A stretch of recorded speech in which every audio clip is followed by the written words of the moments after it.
अवधूत चिंतन श्री गुरुदेव दत्त श्री स्वामी समर्थ महाराज की जय. हर हर महादेव. जय शंकर. अध्याय दुसरा. श्री गुरुचरित्र अध्याय दुसरा. एक तास बदलते नसीब. श्री गुरुदेव दत्त. तुमच्या आयुष्यात खूप दुःख, अडचणी आणि निराशा आहे का?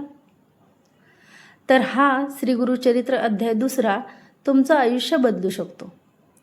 या जगात आई वडील आपल्याला जन्म देतात, पण गुरु आपल्याला खऱ्या आयुष्याचा मार्ग दाखवतात.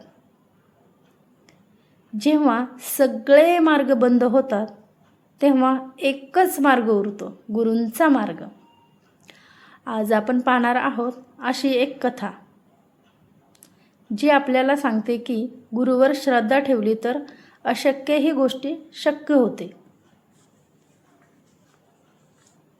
नमस्कार मित्रांनो, आपल्या चॅनेलवर तुमचं मनपूर्वक स्वागत आहे. आज आपण ऐकणार आहोत श्री गुरुचरित्र अध्याय दुसरा. संदीपकाची गुरुभक्ती. ही कथा आहे अढळ श्रद्धेची, निस्वार्थ सेवेची आणि गुरुचरणावरील अखंड विश्वासाची. श्री गुरुचरित्र हा ग्रंथ मूळ संस्कृत भाषेत असल्यामुळे तो आपल्याला सहजासहजी समजत नाही. म्हणूनच मी तुम्हाला तो अगदी सोप्या मराठीत सांगणार आहे, तर व्हिडिओ शेवटपर्यंत नक्की पहा. श्री गणेशाय नमः. हरिनाम घेणारा एक शिष्य श्री गुरुचरणाचे ध्यान करीत मार्गाने कोठेतरी जात होता. दमल्यामुळे तो एका झाडाखाली विसावला. भस्म, व्याघ्रचर्म आणि पितांबर धारण केलेला एक योगी त्याच्या स्वप्नात आला.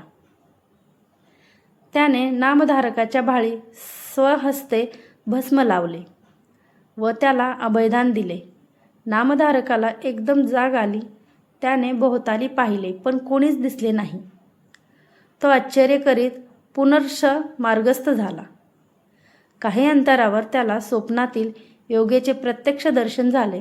तो आनंदाने पुढे धावला आणि त्याला वंदन करून म्हणाला, हे योगीश्वर, या भक्तावर कृपा करण्याच्या स्वामीराया, आपण कोण, कोठून आलात, आपण कोठे राहता? योगी म्हणाला, माझे नाव सिद्ध घाणगापूरचे नृसिंह सरस्वती हे माझे गुरु नामधारक. म्हणाला, मीही नित्य श्रीगुरूचे ध्यान करतो. मग माझ्या नशिबी ही कष्टप्रद अवस्था का? योगी म्हणाला, नामधारका, तू त्यांची एकनिष्ठेने भक्ती कर, मग तुला त्यांच्या कृपेची साक्षात अनुभूती येईल. पूर्वी ब्रह्मदेवाने कलियुगाला श्रीगुरूचा महिमा सविस्तर सांगितला, तोच मी आता तुला सांगतो. 1. सृष्टीच्या आरंभी विष्णूने आपल्या नाभिकमलातून ब्रह्मदेवास उत्पन्न केले. त्याला 4 वेद दिले व त्यांना अनुसरून जगाची निर्मिती करण्यास सांगितले. त्याप्रमाणे त्याने विश्व निर्माण केले. 4 प्रकारची जीवकोटी उत्पन्न केली. मग त्यांनी काळाचे 4 विभाग करून 4 युगे निर्माण केली. त्यांना क्रमाने पृथ्वीवर धाडले. कृतयुगाच्या प्रभावाने लोक सत्प्रवृत्त व सन्मार्गी झाले. त्रेतायुगाच्या प्रभावाने लोक यज्ञाद्वारे स्वतःचे कल्याण करून घेऊ लागले.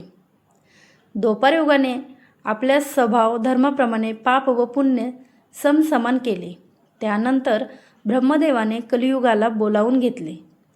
ते वृद्ध आणि वैराग शून्य होते. कलह आणि द्वेष यांना बरोबर घेऊनच ते आले होते. त्यांनी उजव्या हाताने स्वतःची जीभ व डाव्या हाताने शिश्र धरले होते. ब्रह्मापुढे अधोमुख उभे राहून म्हणाले, हे विधी, मी दुर्जनाचा मित्र व सज्जनाचा वैरी आहे. जे वाणी, रसना व कामवासना ताब्यात ठेवतात त्यांना मी काहीच करू शकत नाही. गुरुभक्त, शिवभक्त, हरिभक्त, सदाचारी, धर्मचरणी यांच्यापुढे माझा काय निभाव लागणार? ब्रह्मदेव म्हणाला, काळजी करू नकोस, तू काळाला बरोबर घेऊन जा. तू भूलोकी जाताच लोकांची धर्मप्रवृत्ती निस्तेज होईल. सज्जनही पाप प्रवृत्त होतील, त्यांना तू पीडा दे. जे लोक तुला वश होणार नाहीत असे पुण्यवान सज्जन फारच थोडे असतील. निर्मळ मनाचे, निष्कपटी, निर्लोभी, माता पिता, देव, ब्राह्मण, गुरु, गायी व तुलसी यांची सेवा करणाऱ्यांना, साधूजनांना तू कधीही त्रास देऊ नकोस. ही माझी आज्ञा आहे. कलियुगाने ब्रह्मदेवाला गुरुचे स्वरूप व महात्म्य विचारले. ब्रह्मदेव म्हणाला, गुरु हा शब्दच चारी मुक्तीची प्राप्ती करून देणारा महामंत्र आहे. गुरु हाच ब्रह्मा विष्णू महेश. देव कोपले तर गुरु रक्षण करील, पण गुरु कोपला तर कोणीच रक्षण करू शकत नाही. गुरुभक्तीने जगाच्या रहस्याचे आकलन होते. भक्ती, वैराग्य व सत्प्रवृत्ती वृद्धिगत होते.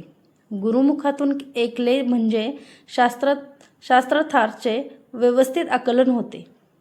गुरुच्या सेवेने कायिक, वाचिक व मानसिक शुद्धी आणि सर्व प्रकारच्या सिद्धी प्राप्त होतात. त्याविषयीची एक कथा सांगतो, ऐक.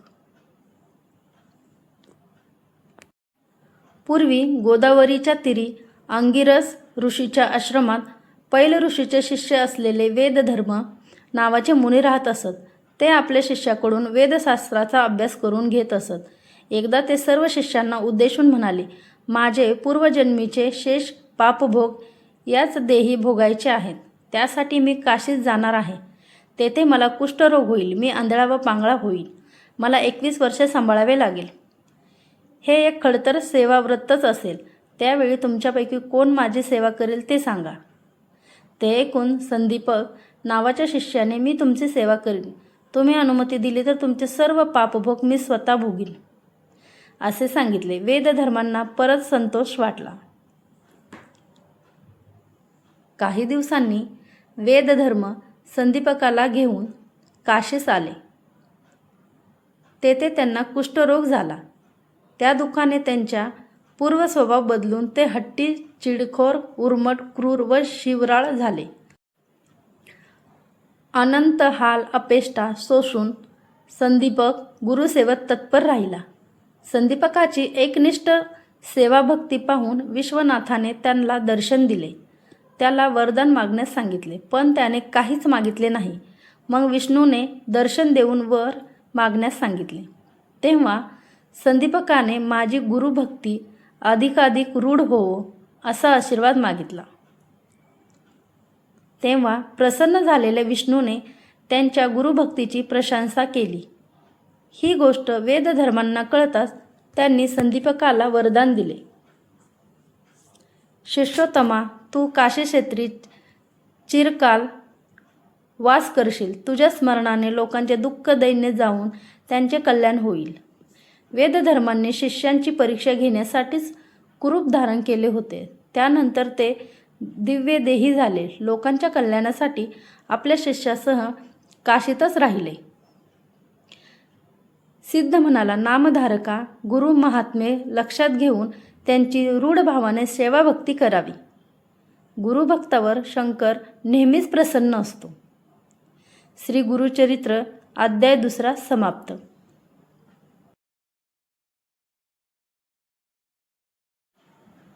जर तुम्हाला विश्वास असेल श्री दत्तगुरूंवर तर कमेंटमध्ये नक्की लिहा, जय गुरुदेव दत्त, आणि व्हिडिओ शेअर करा, जेणेकरून ही पवित्र कथा सगळ्यांपर्यंत पोहोचेल. तुम्हाला अशी श्री गुरुचरित्राची सोपी कथा आवडत असेल तर व्हिडिओला लाईक करा आणि चॅनलला सबस्क्राईब करायला विसरू नका. पुढच्या व्हिडिओमध्ये आपण पाहू श्री गुरुचरित्र अध्याय 3.